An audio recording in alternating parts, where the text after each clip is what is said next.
Finally, General Kahindo Tafire ayanukudde omutabani w'omukulembeze w'eggwanga lino Uganda omwami General Muhoozi Kainerugaba era nga alina obubaka bw'asobola okubeera nga ate amuweereza ngenda kubeera nga ate kuterawo vidiyo awo osobola okubeera nga ate owulira ki ekigenda mu maaso sayidi ezeyo kino nno kituuseewo omukadde nga General Muhoozi Kainerugaba yakamala okubeera nga ate apostinga ensonga ziri eza Eddie Mutwe ziri mu kubeera nga ate zitambula era nga olunaku olw'ejjo Eddie Mutwe yasobodde okubeera nga ate atwalibwa ku kkooti e Masaka n'ayungibwa ku fayiro y'emu okuli bodyguard ba Robert Kyagulanyi Ssentamu era ng'omusango oguli mu kubeera nga tegumuvunaanibwa okusinziira kkooti gye yasobodde okubeera nga ate emusalira abagamba mbu yeekobana ne bodyguard ba Robert Kyagulanyi Ssentamu we baali sayidi zeri e Masaka abaali bava mu kuziika ne babeera nga tebakuba bannamawulire ba NBS okufa obufi era mbudde bajjako obusimu bwabwe ne bajjako ne ssente enkalombo ne babeera nga te babatiisatiisa n'obubatiisatiisa era nga munnange kino kirabiridde okubeera nga te mbu bakwatibwa era emisango gikyayongera ddala okubeera nga ate munaye kigenda maaso era nga yo kkooti ekakasiza naga ati ekyakwatira ddala abantu bangi nnyo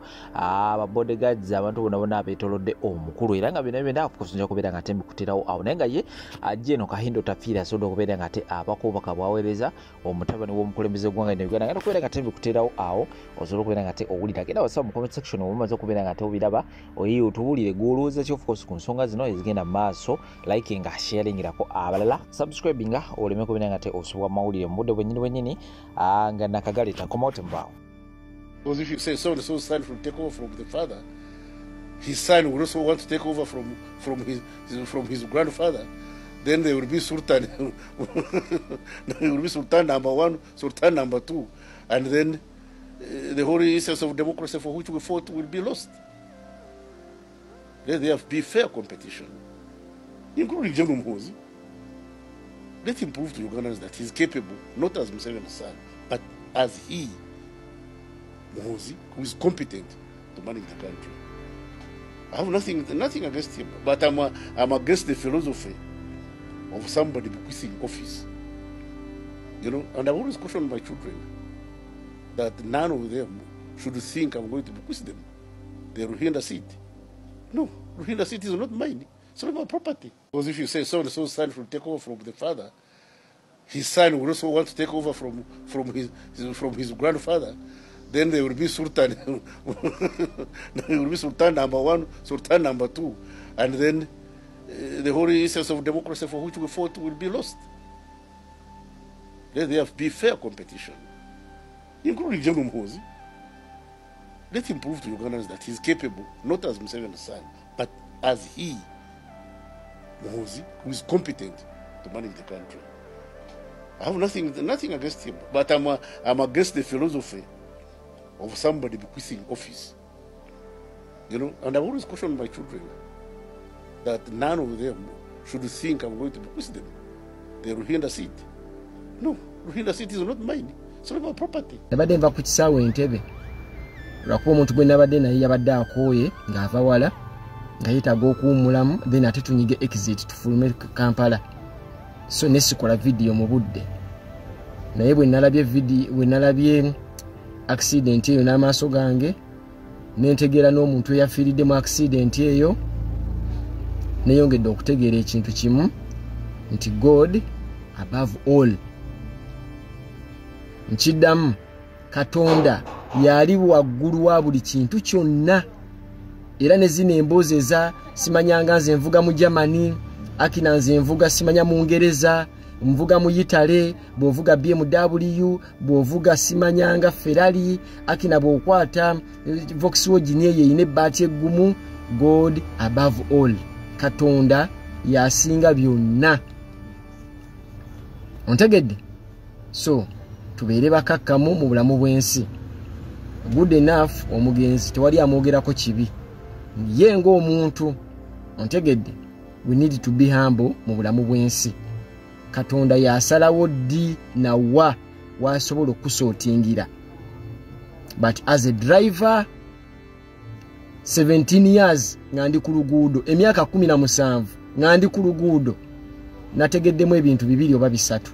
One, yes, Yunura yakola ensobi oba eyina ensobi gye yakola awo ebusaabalaawo neteekawo ebyuma nga tewooninze, it is okay. Ebyo ebigundi ebyo biseminti naye nga ffe abasajja abavuga ekiro ebyo tuba tubisuubira.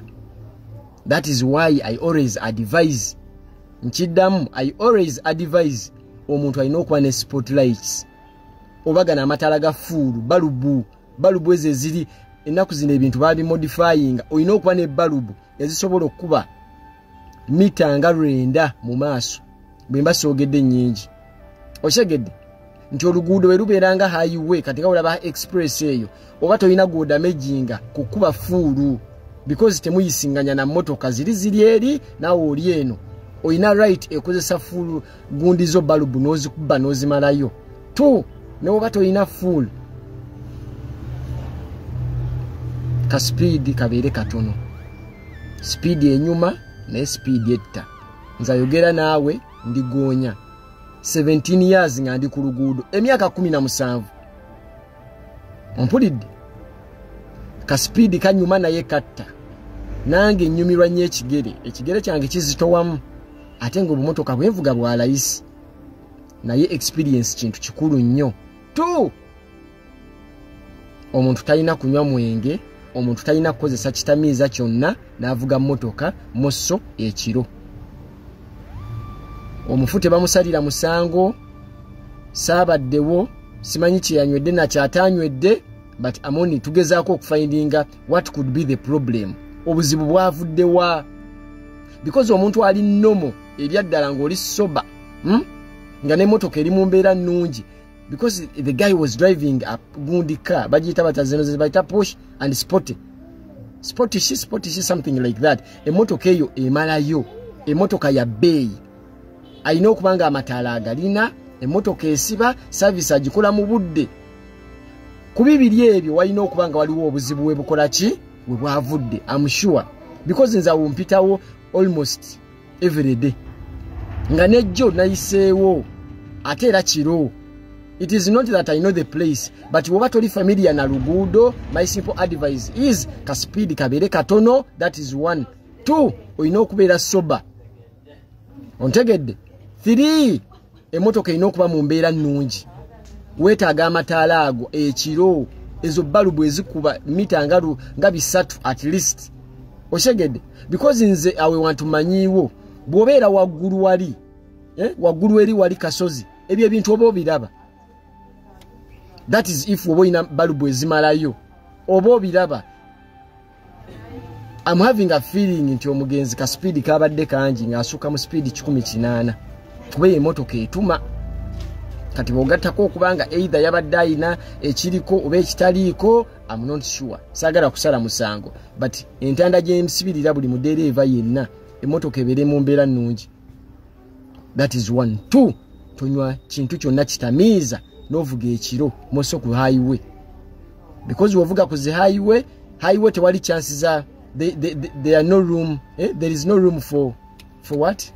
For a collection. How do they say it? Tewaliwo wo collecting nsobi. Any slide mistake oba tulabyeko nnyo ku highway. Wano town service it is okay. Osobola onywa walajiwo, n'onywa whisky, n'onywa beer, ne mwekona bumper ojja kukola endala. But ku highway tetulina room ya collecting nsobi. You make a mistake, you're gone. Oba tulabyeko nnyo. Ompulira ne ka speed. Beera ku luguudo okwo.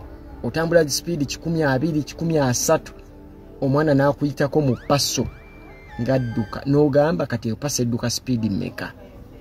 Okay, tetuganye buli motoka osobola okufiiramu. Rich, poor, what? You can die anytime. Let us be humble. Tuleme kuyisa bubi bannaffe so that wetuvaawo ebitwogerawako tebiba bibi. My last message. Nchiddamu oba okyunya abantu, oba olina ssente, olina emmundu, olina obuyinza, olya miru 10 olunaku, God above all. Ekyo bwe tunakyeyigiriza tujja kubeera bakisa eri bannaffe. As human beings we make mistakes, but waliwo ebintu ebimu by'otuuka n'ogamba kandegezeemukko, because God above all, Katonda yatulinako obuyinza. Oba osula masuuka meeru, oba osula mu flat, God above all. Nkuleetedde ensonga 2 ezaaviiriddeko Rajiv Lupaleri okufa. naye mwabadde mwebuuza lwaki Rajiv nga bangi abafiiriddeko nange nyina gwe nalabe eyakoonaawo nga wendi wennyini yakoona barriers ezo naye yali tadduka nnyo yalinamu n'abaana katono afe. Rajiv okufa Sudiru yandifuddemu. Let me use English such that you can forward it to Sudiru. As Ugandans, we would have lost Sudiru Luparelia instead of Rajiv Luparelia. Rajiv Luparelia abadde wanjawulo nnyo ku taata we. Taata we amaze wano emyaka mingi muna Uganda, aludde wano, emirimu gye gyonna agikolera wano. Naye tabadde mulungi nnyo mu kuddiza ku bantu. Ye abadde alowooza ebintu bitambula bulungi ebbanga lyonna. Yalumiddwa nnyo olw'okufa kw'omwana we, era naye yennyini yandibadde alowooza yandibadde kala ayagala kala artist ye yandisoose omwana we kubanga alina ne interview mu gye yakola n'agamba nti abantu baga balowooza Sudiru Luparelia ejja kugwa oba Luparelia company group of companies ejja kugwa naye amazima gali nti Mburagi nga yakozesa ekigambo Ibraga nvimbo olw'ensonga nnyina omwana gw'ensomeseza financial management. Rajiv abadde alina diguli mu financial management yagifunira UK. Rajiv abadde akwatagana bulungi n'abantu ba bulijjo okusinga taata we.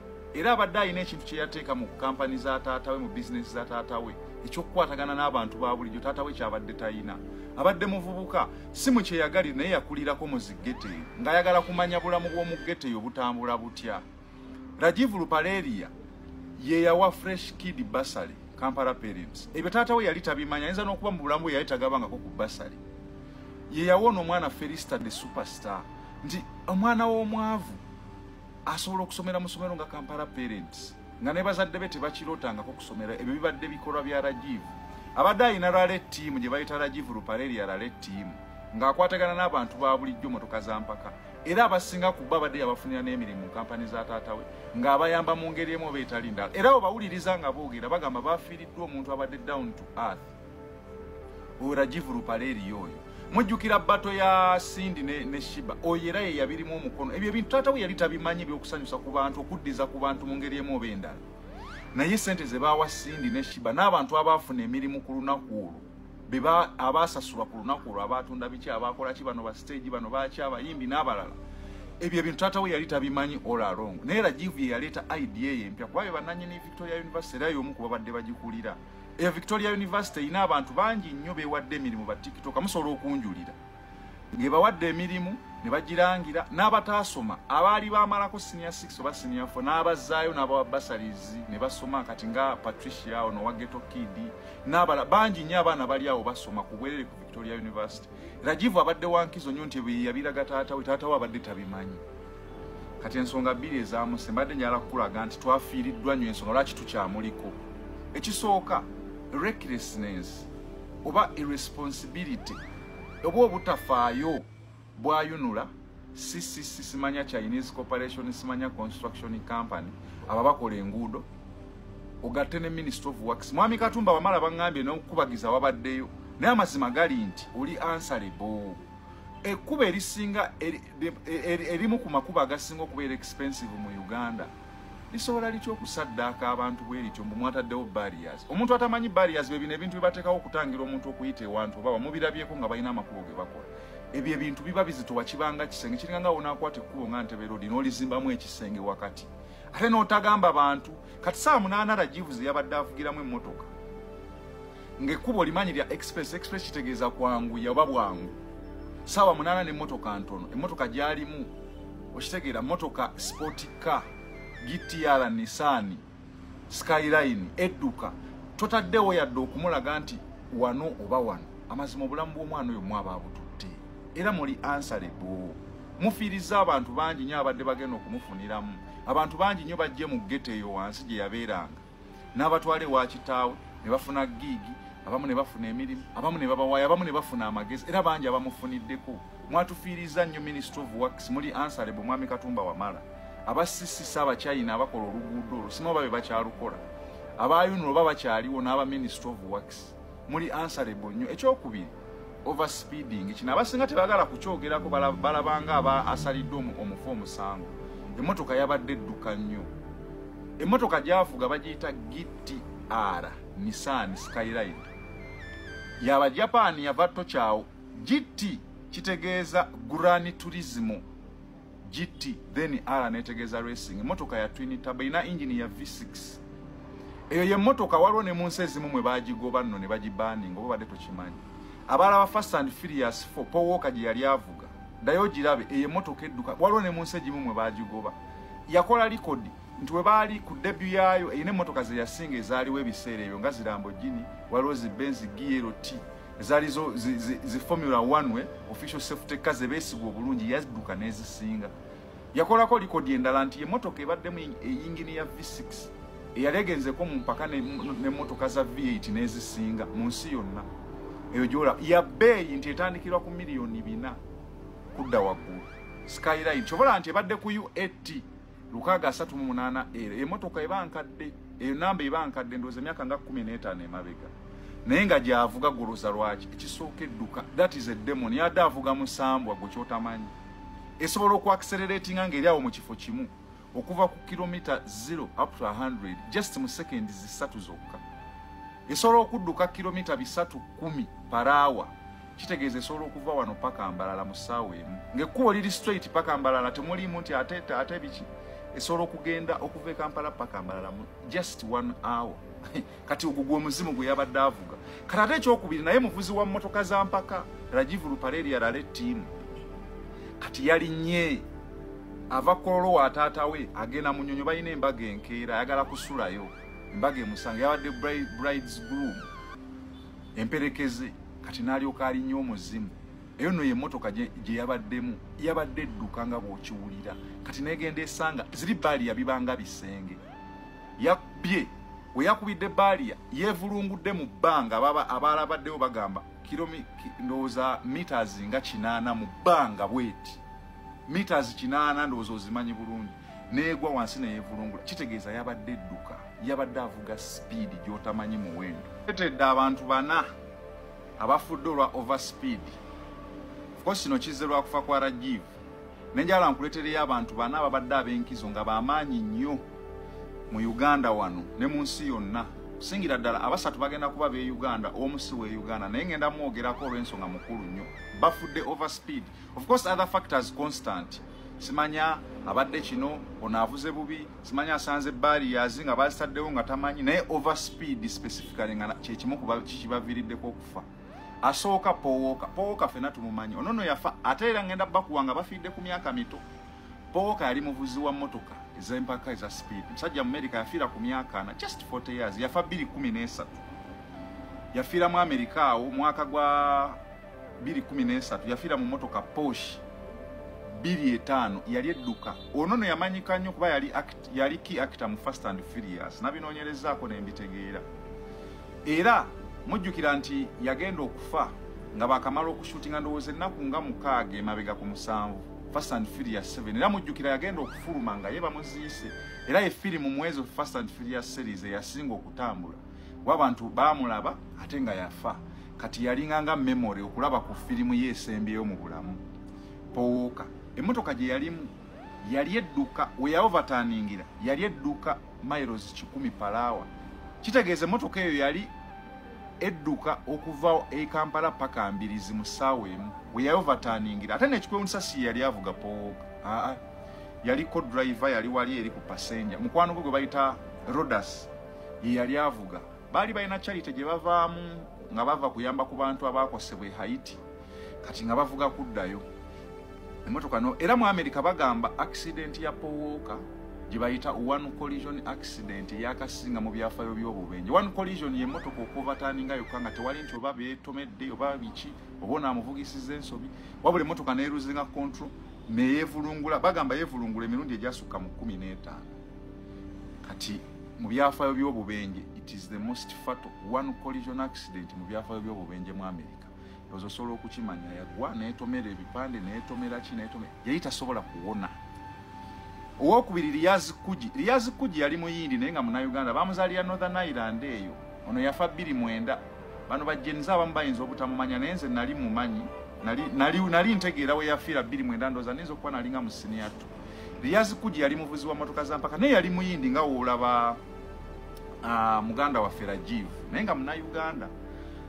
yali era businessman yafiira ate ye ekyenjawulo yafiira mu truck ng'ali mu kuvuga oledde emmotoka za mpaka nga bali mu mpaka za mmotoka za mpaka bafiira mitiya neeyo amazima gali nti bayitayo mwera yafiira mu mmotoka gye bayita Subaru N8 Subaru Impreza N8 ebiseera ye yaliko nga yeye bbeeyi esinga yali miliyoni nga 25 29 ebiseera ebyo ate ekikwewunyisa empaka ze yafiira mbali baziyita African Rally Championship nga wona agamba empaka z'emmotoka eza Africa nga wona agamba ab'omupiira amusobola otegeera African Nations oba AFCON kati zino zaali mpaka za Africa naye yagenda okufa nga ate yakulembedde yali mu maaso nga banna abakulembedde emmotoka yali edduka gye yalimu nti yeekanga ka antelope oba yeba engabi si yeba engabi antelope yengabi yeekanga akagabi nayagala akasale kati emmotoka yali edduka nnyo neegwa nekuba ekiswa nekuba omuti neyeevulungula emirundi yafiirawo on sport nekuba omuti naye kikwewunyisa mukwano gwe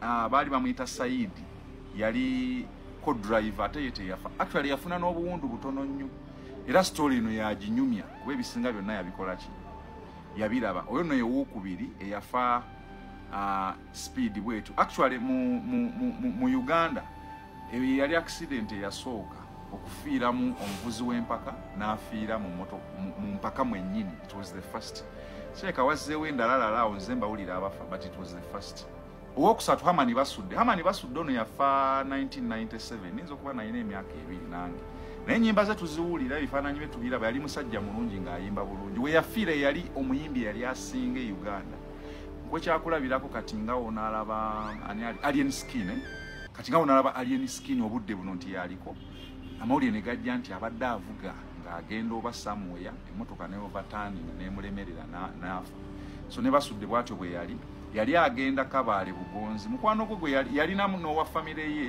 gwe bayita Busuulwa yali wa famire ye baava gabaawo yali alinawo amaka kati ng'agenze kulaba ku taata we yali afunye okusanyalala yali alwadde obusannyalavu kati n'agenda yamulabeko yali ava mu tuwa Kenya Tanzania wa ng'alinamu ssente bagamba tuwa eyo yamukolera miliyoni ezasoba mu 7 ez'emyaka egyo ziba nnyingi kati n'agula Nissan Patrol nga mpya n'atuuzamu muganda we Busuulwa n'agamba tugende tulabe taata kati Busuulwa agamba bwe baatuuka eruka yaawo okuvaamu okufuna ku byokulya Basudde alina abasajja be alina omusajja gwe yayombamu naye awo kati yaviisaawo busungu awo n'ava ewantu n'obusungu beekwatamu n'amataaya Busuulwa ye yataasa yabinyumya bino kati emmotoka yagirinnyisa busungu abamu bagamba mbu yali ataddemukko ne wano naye ekyo sikikakasa nti era bagamba mbu baasanga n'eccupa wansi mu buleeki n'ebirala naye emmotoka yali edduka nnyo kati mu kkoona ero erya Kabaale Bugonzi waliwo yali ayisa Basudde okugira ati emmotoka n'emulemerera n'overturninga n'emutta naye Busuulwa teyafa ne kati gyali ne Basudde ye yafa then owokuna era Jivu Lupaleria yo ne tutamulwako nnyo amazima gali nti yafudde nnyo naye yafudde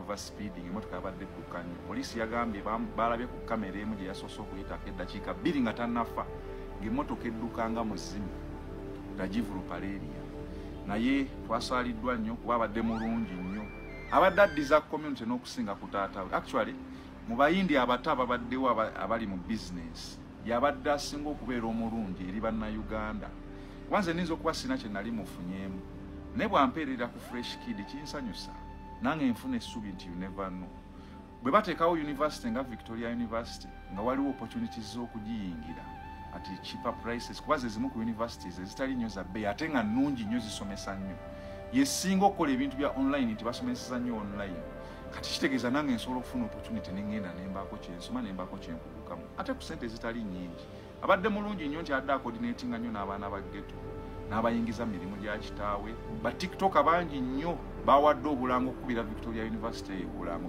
kyemanyi muzenga mubalaba bonna sirabangako tiktok atakubira Victoria University kalango n'abo bonna abadde abatuuza n'abatwala ne basinkana kitaawe ne babawa ssente ne bakola abalungi abatuwuliriza era abatulaba olunaku olwaleero tukyaddeko ewa Sheikh Ashraf Dembe sebo nsanyusa okubalaba amannya agange nze Sheikh Ashraf Dembe akola ku bizibu by'enjawulo omuntu singa aba alina ebirwadde musomereddwa tumuwa amazzi ga lukuya nga bw'obadde ogalaba tugenda abantu ku kyoto ne twokya emizimu emibi egibabaamu n'okulomba edduwa abantu singa abeera ng'ali wano atuuse nsobola okumulombera edduwa ne waba atatuuse nga mpadde amannya ge naye ng'ali wala maneetaase mutuuse enamba yange yeeno eri 0701763711 nammwe bannyinaffe abali ebweru oyagala okuba nti oyagala okulombera ku ddwa ng'olina ebizibu viza zibuze amaka gakolongotana sente zikola zimpita mu ngalo ojja kumpeereza ekifaananyi kyo n'amanyago ebyo byokka bijja kummala nja kukulombera edduwa ojja kutereera olunaku olusembayo mu mwezi mba n'edduwa eyawamu ffenna n'abalwadde bange abakadde n'abapya. Assalamu alaikum warahmatullahi wabarakatuh.